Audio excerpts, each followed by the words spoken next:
สบายดีเพื่อนๆชาวออนไลน์ทั้งหลายกลับมาพบพ่อกันอีกครั้งเนาะมื้อนี้ขอยจะมาอัปเดตการถอนเงินจากแอป Simcash.io เนาะซึ่งขอยได้ขุดไปก็ประมาณอยู่3 อาทิตย์เนาะซึ่งได้รับอยู่ที่เท่านี้เนาะ5.5007ยูโรซึ่งมื้อนี้ขอยจะทำการถอนเนาะ หลังจากที่เพื่อนๆได้ครบตามขั้นต่ำของการถอนเนาะและคือเพื่อนๆกดไปที่นี่เนาะ Payout นี่เนาะมื้อนี้ข้อยจะเลือกถอนเป็นเหรียญตัวนี้เนาะเหรียญ Dogecoin นี่เนาะกดไปที่ Dogecoin ซึ่งว่าค่าธรรมเนียมเหรียญตัวนี้มันจะฟรีเนาะจะบ่ได้เสียค่าธรรมเนียมเนาะหรือว่าถ้าเพื่อนๆมักเหรียญใดก็สามารถเลือกเลยเนาะ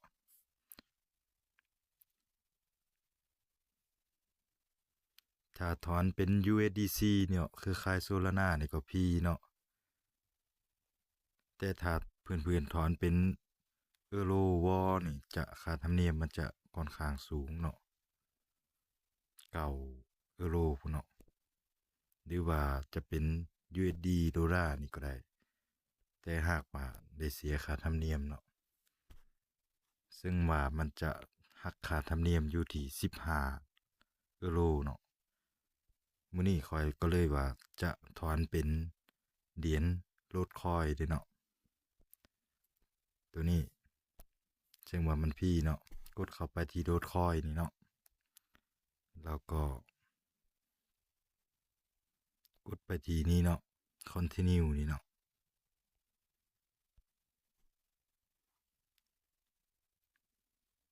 ฮอดขั้นตอนนี้ให้เพื่อนๆไป copy เอาที่อยู่ของเหรียญมาเนาะซึ่งมื้อนี้ข้อยจะถอนเข้า Binance เนาะ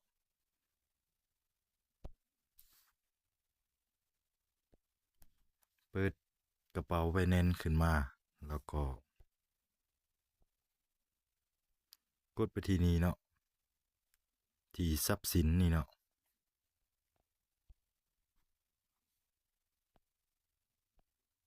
หลังจากนั้นกดไปที่สปอร์ตนี่เนาะ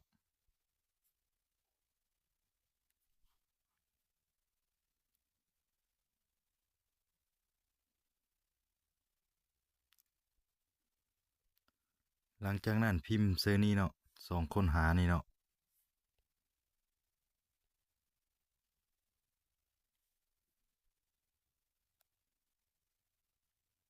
โหลด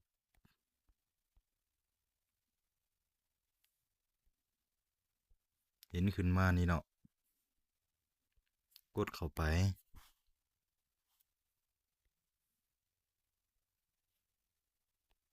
แล้วกดไปที่ฝากนี่เนาะ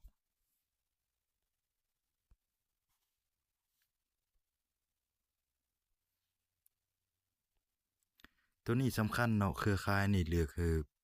เป็นตัวนี้เนาะโลดคอยนี่เนาะ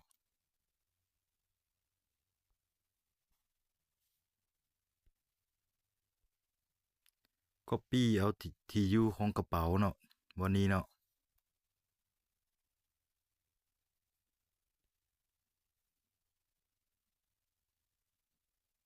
แล้วก็กลับไปที่หน้าถอนเงินจากแอป Simcash เนาะบ้างที่อยู่กระเป๋าซื้อนี้เนาะหลังจากนั้นก็บ้างอีกครั้งเนาะ2เถื่อบ้างนี่เนาะ2นี่มันคือกันเนาะแล้วก็กดไปที่2ตัวนี้เป็นจำนวนเงินจะถอนเนาะตัวนี้เนาะที่ว่าข้อยจะถอนหมดเลยกดไปที่นี่เนาะ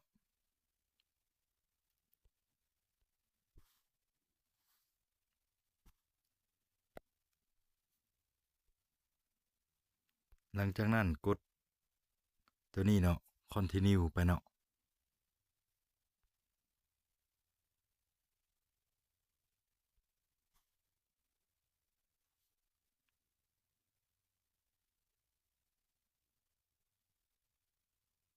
มันจะเตือนขึ้นมาว่าเราจะถอนเงินไปบนนั้นบนนี้เนาะที่อยู่กระเป๋าตัวนี้จะเป็นที่อยู่กระเป๋าเนาะแล้วตัวนี้เป็นจำนวนเงินเนาะ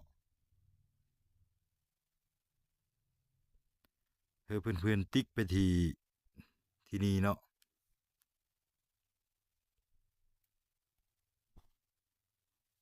แล้วก็เสื้อสื่อของเฮาเนาะเสื้อสื่อเฮาตั้งแอปตัวนี้นะแอป SIMCAST นี่หลังจากนั้นกดไปที่ Continue นี่เนาะ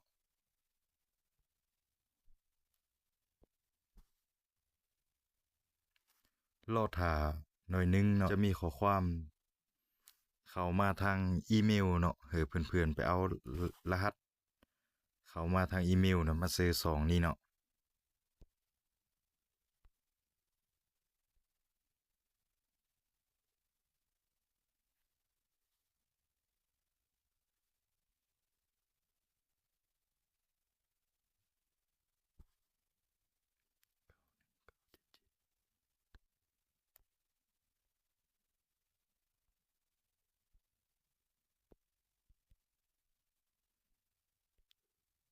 แล้วก็กดตกลงไปเนาะ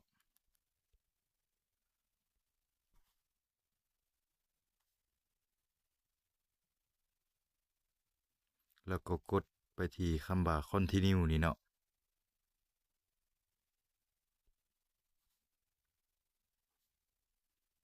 ถือว่าสำเร็จเนาะการถอนเงินเฮาสามารถมาเบิ่งได้อยู่ที่นี่เนาะ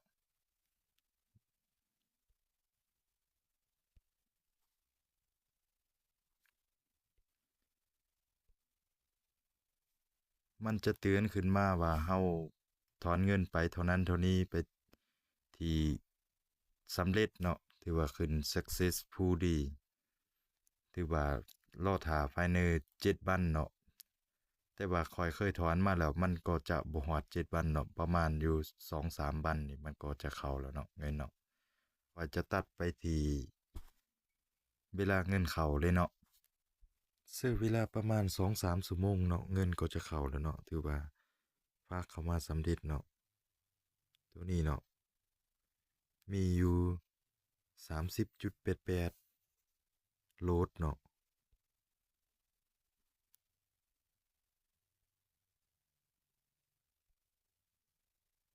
ถือว่าเข้ามาเวลานี้เนาะมุ่งในบัญชีเวลานี้เนาะฝากเข้ามากระเป๋า Binance สำเร็จเนาะ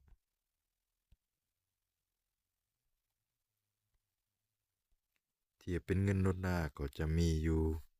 $5.84เนาะ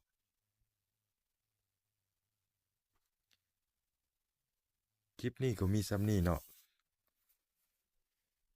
ฝากกดไลค์กดแชร์แล้วก็กดติดตามไว้เพื่อจะบ่พลาดคลิปต่อไปเนาะถือว่าการถอนเงินครั้งนี้ก็สำเร็จเป็นที่เรียบร้อยเนาะเจอกันเมื่อคลิปหน้าสำหรับคลิปนี้